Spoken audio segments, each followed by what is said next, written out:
Hello, everybody. Welcome to another edition of The Hot Seat. I, of course, am your host, Leo Brady, film critic for AMovieGuy.com. And I am so incredibly excited to be here today with somebody that is a legend of acting. He has been in so many great movies, from La Bamba to Stand and Deliver and Young Guns. We're here today to talk about his awesome new movie, which is called Gangland. This is the legendary Lou Diamond Phillips. Lou, thanks for being with me. Wow, I gotta follow that intro. That's fantastic. I mean, I intimidate myself. Yeah, I mean, hey, it's all true. Everything that I just listed is all true, man. You've been doing this for quite a while.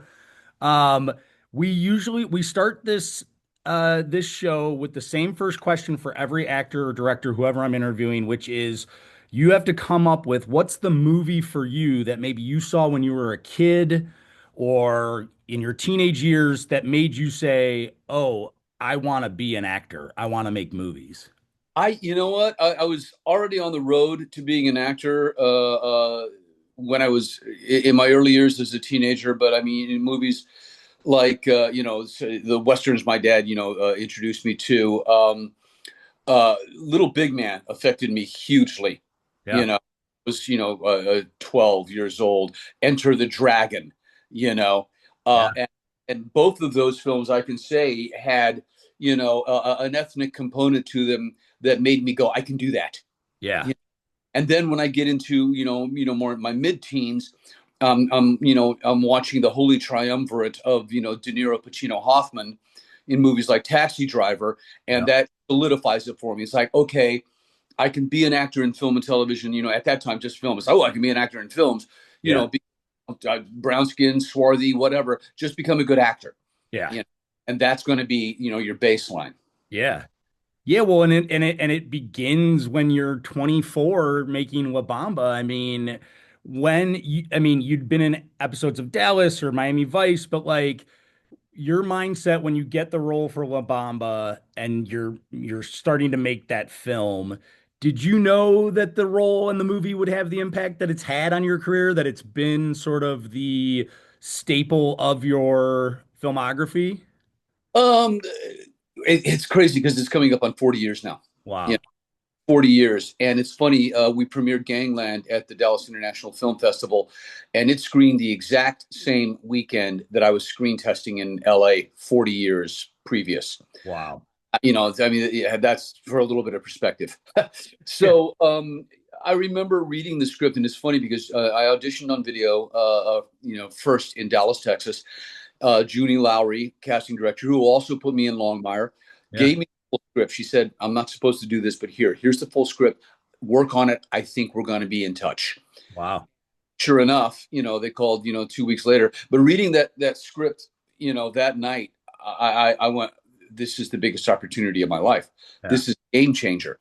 Yep. Now, having said that, and even when we were filming it, I don't think any of us realized what an international sensation it was going to be. It Yeah. is still the highest grossing Latino themed film ever, and one of the most respected musical biopics.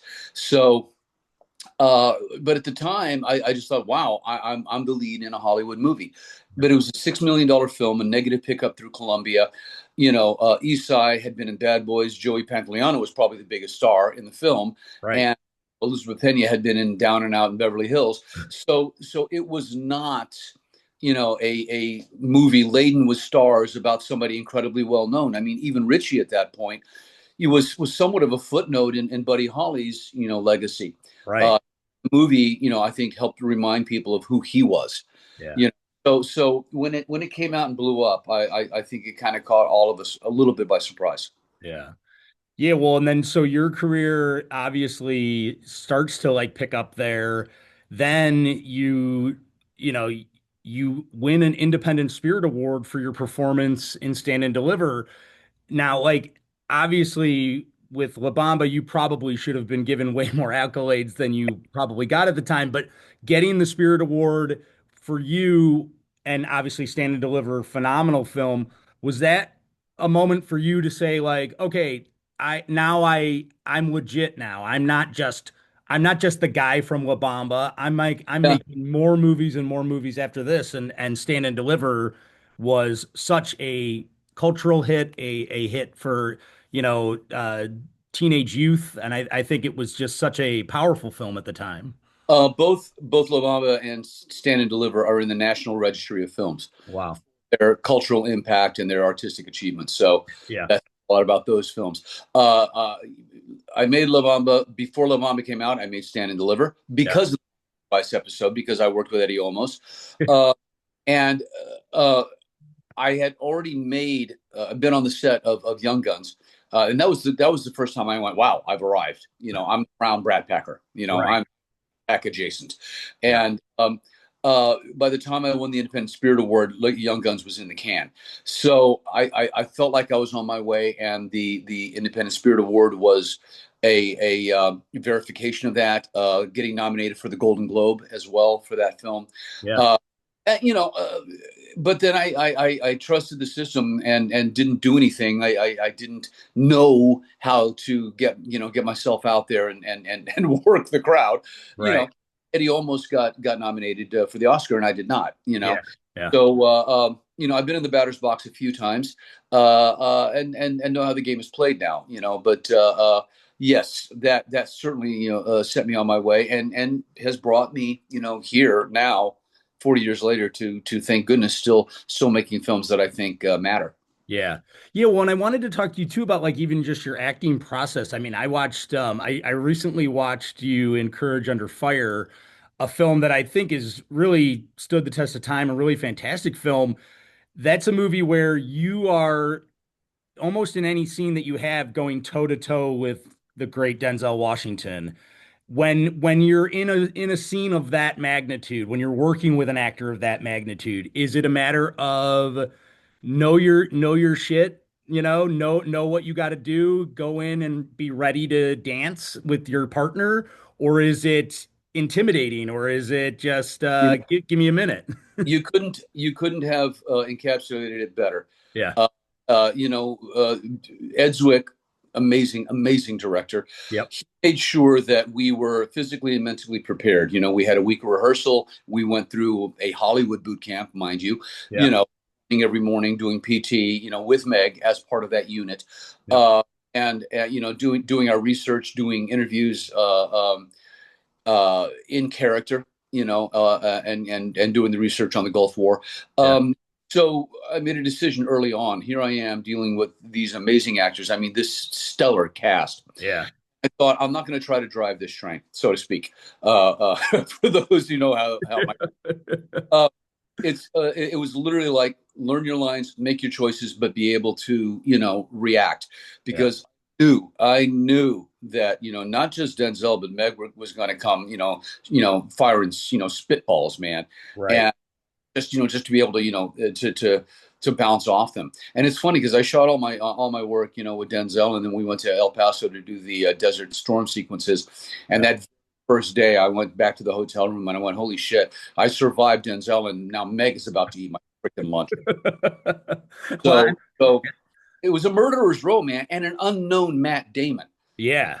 and that young man came to play. Right. So it was a great testimonial to really do your homework and be prepared, but then go in, listen, and don't act. You Yeah. know.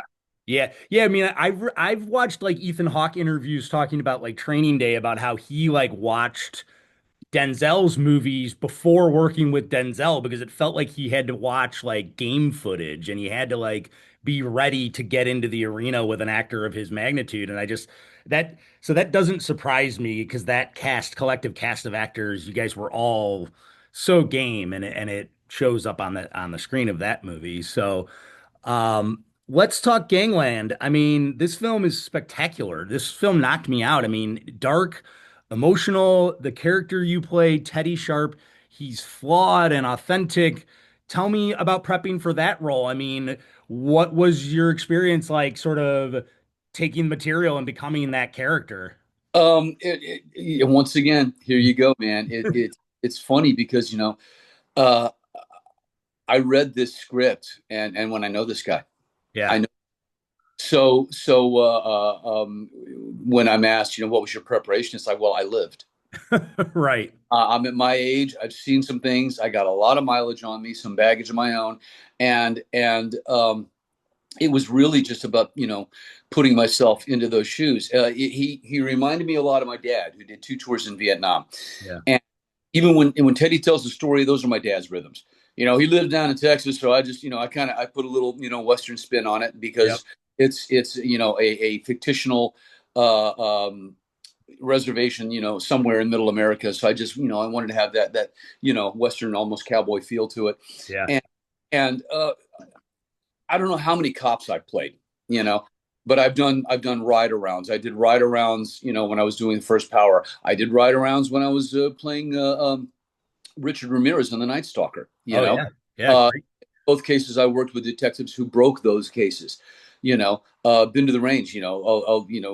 Prodigal son. Just going through that prep when I was a sniper on numbers. Working with those guys. So this is a process that I know well. Being a cop, and I've been adopted into two nations, the Lakota Nation and the Cheyenne Nation. For my work on Longmire. And as a Yeah. matter of fact, brought in Marcus Red Thunder to be our advisor and co-executive producer with me to Yeah. make sure we got all of the indigenous stuff right. Yeah. Our heart was in the right place. So for me, I didn't have to manufacture anything. There was nothing artificial about where I was going with Teddy. I mean, he was organic. I mean, he's kind of baked in. Yeah. Uh, Comes to who I am and what I've lived. And so it was just committing to the bit, as they say in comedy, commit to the bit. Yeah, yeah, exactly. Well, and I've seen some of your interviews you talking about this film too. You talk about the young indigenous cast of actors that you're working with. And now, like, for you, this is where you're the veteran and the newcomers might be looking up to you. Do you feel that? Do you take a sense of pride and duty of like saying to yourself, I'm the guy that these new actors want to make sure they work well with or want to make sure everything goes well. Is that a role that you kind of cherish and you want to take on? I embrace it and I am grateful for it. You Yeah. know, Yeah. it's funny. There's almost no set that I can step on where I haven't worked with somebody on that crew. Right. Uh, nobody I have to duck. Yeah. And Donna has said it recently in some of the Q&As. I mean, she expected a lot of things. She knew who I was. She was a little intimidated. What she didn't expect was for me to be nice. you know, Right. and, Right. and but I mean, thank goodness I'm number one on a call sheet, fairly often. But even if I'm in the top five, because of my experience, because of how much I've done, I do think it's part of the unwritten duty of someone like me who's been around a while to create an environment where people can do their best work, Right. where they know that they are respected, accepted, and appreciated. Yeah. And on this film, we had a number of young actors who, some of whom had never even delivered dialogue before, you Wow. know, Yeah. and and so I get it. Like Michael Tubby had to, stand across from me in the rain in a very intense scene, and the first few, takes, he fumbled the lines. I said, "Bro, it's all good, man. We're Yeah. here for you. Yeah. Don't worry about it." Too many people think that they are going to be stars or have to act like stars by intimidating and dominating other people. That doesn't help your project. You Right. know, the best out of everybody. So help them, man, elevate them, amplify their voice. And that was very, very, very true on this particular film where we had some veterans who'd been around a while on the crew, but we had some people who it was the first time they were doing their job, and so like I said before, whether it's cast, whether it's crew, whomever, it's part of my job to help them be the best they can be. Yeah. Yeah, well, and with this movie, you've got your director Vincent Grishaw. You've got, like you said, you've got people in front and behind the camera that it's all about that collaboration process. Tell me about collaborating with Vincent on this. I mean, he seemed to have total control of like the story he wanted to tell, the way he wanted it to look. I mean, this is really a very sort of classic, movie about the good side, the bad side, trying to find forgiveness for those who are Yeah. messed up in the wrong things. It's a neo-Western that's like the good, Yeah. the bad, or the ambiguous. Yeah. Yeah. I mean, and it starts with like your director. So how did he sort of set the tone? Well, first of all, I got into this because Megan Griffiths, who I did not stalk her with, Yeah. uh, she wrote me a beautiful email. She's a brilliant writer director herself. So she wrote Yeah. me this email that her buddy Vincent Greshaw, who she knew from the festival circuit, had this film, and I was first choice, and that I should take a really good look at this. Yeah. Yeah. And so now I'm predisposed to like it. Yeah. The script, spoke for itself. It was, boom, page 5, I'm in, Yeah. and it kept getting better. And then I connected with Vincent, and we hit it off. And just a guy who's a true collaborator, and yet somebody who knows exactly what he wants. Yeah. He doesn't waffle about things. He makes incredible decisions. He's supportive. If he moves on, it's like, okay, done. 2 takes, fine. Okay, boss, good. Yeah. Yeah. Uh, and he engenders a great deal of trust, because he is so grounded, so confident, without being obnoxious about it. I Right. mean, really, really, I love this guy, and I'll work with him again in a heartbeat, anywhere, anytime. I'd probably pour coffee for him, Yeah. But it starts at the top, and every person he hired on the crew, he trusted Brandon Waddell. First film as a cinematographer, he knocked it out of the park. Yeah. But Vincent knows talent, and he knows how to get that out of people as well. And Irene Bedard, Kim Guerrero, they were suggestions of mine. They were friends that I'd worked with before who were fantastic. And I remember when he auditioned Elisha Pratt. The kid is a breakout. He's a discovery. Yep. He called me. The excitement was still in his voice. I think Elisha literally just left the room, and he goes, "All right, I'm sending you a video. We found Ritchie." Yeah. And I went, "Oh," because I know how that's, man, that's a An incredible, intense role. intense. Yeah. And he sends me this, and the second it stops, I'm back on the phone with him. I go, "Lock him in, come in now." Yeah. Yeah. You know? Makes sense. Yeah, Makes yeah, sense. All right. Well, before I let you go, I'm going to ask you one more question. La Bamba just got put into the Criterion yeah. collection, which is such an amazing thing. But what's interesting, especially for me, I mean, when I was introduced to that movie, it was honestly the vinyl record that my Wow. dad and my mom used to have that I listened to all the time. But it's wild to me that that movie really was like the first music biopic, at least in my image, in my mind, right? Like that was the first movie I saw. Oh, you can tell biopics about certain artists. Now the biopic is more of just like a jukebox thing, and I don't think La Bamba would have been what it was if it was made today. Do you sort of look at how music biopics, whether it's Bohemian Rhapsody or the Michael Jackson biopic, and do you look at those movies, do you say to yourself, we did that differently, and that should be the way that it's done, but I'll Yeah. leave that up to the No, filmmakers. no, Yeah. no, I absolutely 100% agree. Yeah. That you know that's good. It's like you said, a jukebox musical. You see that Yeah. on Broadway all the time now. It's like, okay, play the hits and make people happy, and take their money. Yeah. Uh, that's great. Yeah. But you get, La Bamba told a story. I mean, the Cain and Abel, brotherhood, that was there. The family story, that angle. You Right. know, they're remaking La Bamba, and like Luis Valdez said, I went, why? Yeah. I mean, his career was 8 months long, and he was 17 years old. I don't know how much more you can, mine there, so to speak. Right. But I mean, there are a couple of angles, and we'll see how it goes. Yeah. But hopefully it won't be just that. Hopefully they'll have an actual angle on it. I mean, Taylor Hackford, who was our, executive producer and directed the second unit. He did Ray. You Yeah. know, Yeah. that was brilliant. Yep. I think Taron Egerton got terribly, terribly overlooked because Rami won the Oscar the year before Right. for Bohemian Rhapsody, which I think was a lesser film than Rocket Man. Yeah. Yeah. They stayed away from the more controversial aspects of that life story. Yeah. Uh, Whereas, I thought Rocket Man was artistic. It's different. It really set that story up in a way that reflected who Elton was, as opposed to, just play the hits and you skim over the surface of things.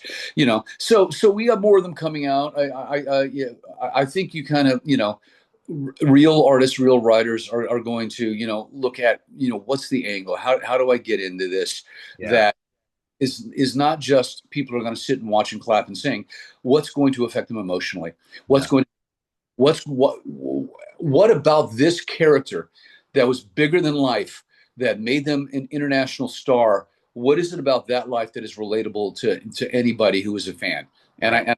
that, many times is the key to telling a story. Yeah. Yeah, absolutely. Well, we are so grateful for you being with me here today. The film Gangland is so good. I can't promote it enough. I can't tell my friends enough about to go see it. It will be playing in select theaters and available to rent on demand this Friday, July 10th. Lou Diamond Phillips, thank you so much for being with me here today. You bet, Leo. Thanks for the time, brother. Okay, take care.